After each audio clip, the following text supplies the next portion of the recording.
Welcome back to Lilly's food channel. இன்றைக்கி நம்ம பார்க்க போகிறது ஈஸியான ஸ்நாக் ஐட்டம் சிக்கன் கட்லெட். எப்படி செய்கிறதுன்னு பார்க்கலாம் வாங்க.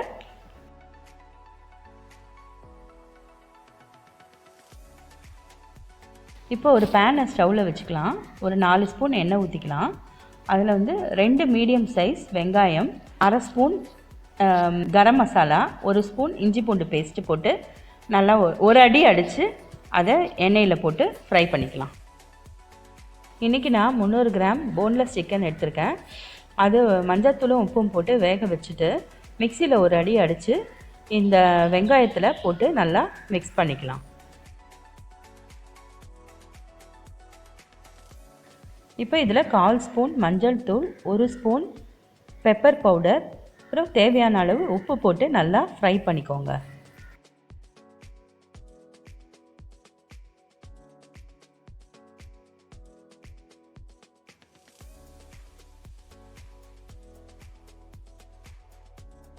இப்போ இது பார்த்திங்கன்னா நல்லா ஃப்ரை ஆகிடுச்சு.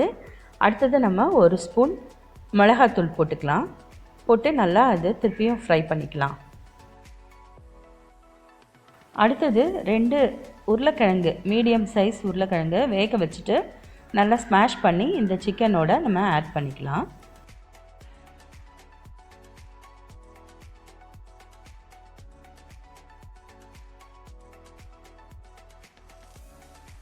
இப்போ பாருங்கள், இந்த கட்லெட்டுக்கு தேவையான மிக்ஸு சூப்பராக ரெடி ஆயிடுச்சு. நெக்ஸ்ட்டு 2 முட்டையை எடுத்துக்கோங்க. அப்புறம் கொஞ்சம் பிரெட் க்ரம்ஸும் ஒரு பிளேட்டில் வச்சுக்கோங்க. இப்போது நம்ம ரெடி பண்ணி வச்சுருக்க அந்த கட்லெட் மிக்ஸை இந்த மாதிரி ரவுண்ட் ஷேப்பில் பண்ணிக்கலாம். பண்ணிவிட்டு எக்கில் டிப் பண்ணி பிரெட் க்ரம்ஸில் பேக் பண்ணிவிட்டு ஒரு 10 மினிட்ஸ் ஃப்ரிட்ஜில் வச்சுருங்க. 10 மினிட்ஸ் ஃப்ரிட்ஜில் வச்ச கட்லெட் இப்போ நல்லா செட் ஆகிடுச்சு. இப்போ இதை எடுத்து ஆயிலில் நல்லா ஃப்ரை பண்ணிக்கலாம்.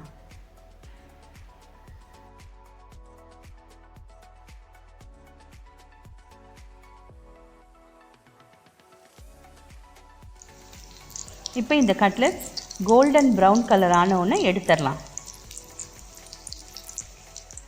டேஸ்டியான சிக்கன் கட்லெட் ரெடி. இந்த சிக்கன் கட்லெட் ஈவினிங் ஸ்நாக்குக்கு சூப்பராக இருக்கும். நீங்களும் உங்கள் வீட்டில் ட்ரை பண்ணி பாருங்கள். எங்கள் சேனலை லைக் பண்ணுங்கள், ஷேர் பண்ணுங்கள், சப்ஸ்கிரைப் பண்ணுங்கள். மறக்காமல் பெல் பட்டனையும் கிளிக் பண்ணிடுங்க. அப்போ தான் நாங்கள் போடுற அடுத்தடுத்த வீடியோ உங்களுக்கு வரும். பாய்.